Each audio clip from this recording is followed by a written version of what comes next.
16 जुलाई 1945 की सुबह ठीक 5:30 पर अमेरिका के रेगिस्तान में एक ऐसा धमाका हुआ जिसने पूरी दुनिया को हिला कर रख दिया। ये था दुनिया का पहला न्यूक्लियर बम टेस्ट और इस नज़ारे को देखकर इसके बनाने वाले रॉबर्ट ओपेनहाइमर के मुंह से एक ही बात निकली, now I am become death the destroyer of worlds. यानी अब मैं मौत बन चुका हूं, दुनिया को खत्म करने वाला। और सिर्फ 20 दिन बाद ये बात सच साबित होती है। 6 अगस्त 1945 की सुबह 8:15 पर अमेरिका ने जापान के शहर हिरोशिमा पर गिराया लिटिल बॉय नाम का एटम बम। एक ही पल में 70,000 लोग मारे गए और 2 महीनों में इतने ही और लोग रेडिएशन से तड़प कर मर गए। उसके बाद इंसान चांद और मंगल पर जिंदगी ढूंढने लगा, लेकिन अपनी ही धरती को नरक बना डाला। ओपेनहाइमर ने 2 बम बनाए थे, लिटिल बॉय और फैट मैन। लिटिल बॉय में यूरेनियम और फैट मैन में प्लूटोनियम का इस्तेमाल हुआ।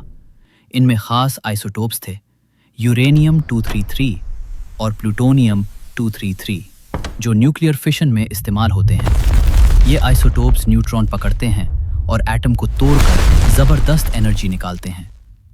साल 1945 में लिटिल बॉय बम में 64 किलो यूरेनियम लगा था, जिससे निकली एनर्जी 15,000 टन TNT के बराबर। लेकिन आज सिर्फ 1 किलो यूरेनियम से निकल सकती है 20,000 टन TNT जितनी एनर्जी। यानी आज का बम छोटा है, लेकिन 80 गुना ज्यादा ताकत है। अब इसे आसान भाषा में समझते हैं। जैसे थर्मल प्लांट में कोयले से बिजली बनती है, वैसे ही न्यूक्लियर प्लांट में यूरेनियम से। 1 kilo uranium equal to 27 lakh kilo कोयले के बराबर।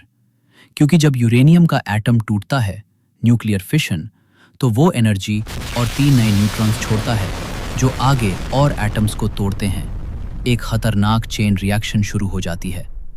अब बात करते हैं लिटिल बॉय बम की बनावट की। लंबाई 10 फीट, वजन 4,600 किलो। इसे B-29 बॉम्बर से 38,000 फीट की ऊंचाई से गिराया गया। जैसे ही बम गिरता है, हाइट सेंसर्स एक्टिव हो जाते हैं।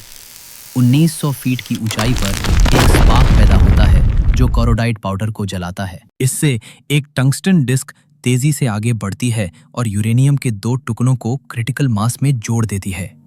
तभी शुरू होता है असली न्यूक्लियर फिशन। बम के अंदर प्रोसेस पूरी होते ही इतनी एनर्जी निकलती है कि मेटल भी पिघल जाता है। एक बहुत बड़ा फायरबॉल बनता है। चौड़ाई 1200 फीट, ऊंचाई 6000 फीट, तापमान 6000 डिग्री सेल्सियस, सूरज जितना। सिर्फ एक पल में 40,000 लोग भाप बनकर उड़ जाते हैं। उनकी हड्डियां तक नहीं बचती। फिर आती है शॉक वेव, जो आवाज से भी तेज दौड़ती है। हर तरफ इमारतें गिरने लगती हैं, जैसे भूकंप आ गया हो। फिर बनती है एक 3.2 किलोमीटर लंबी फायर स्ट्रीम, जो सब कुछ जलाकर राख कर देती है। और फिर आता है सबसे खतरनाक हिस्सा, रेडिएशन। 11 किलोमीटर तक इसका असर था।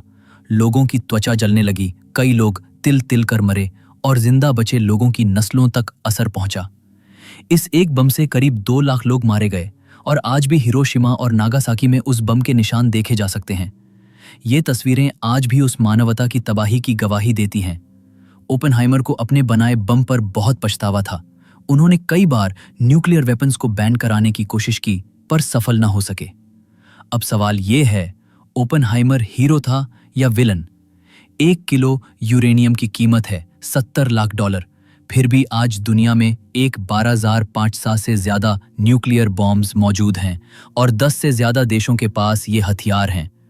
पिछले 80 सालों में किसी ने इनका इस्तेमाल नहीं किया। फिर भी हम इंसान एक हाथ में पेट्रोल और दूसरे में जलती हुई माचिस लिए घूम रहे हैं। और ऐसी और कहानियां सुनने के लिए हमारे चैनल को सब्सक्राइब करें। धन्यवाद।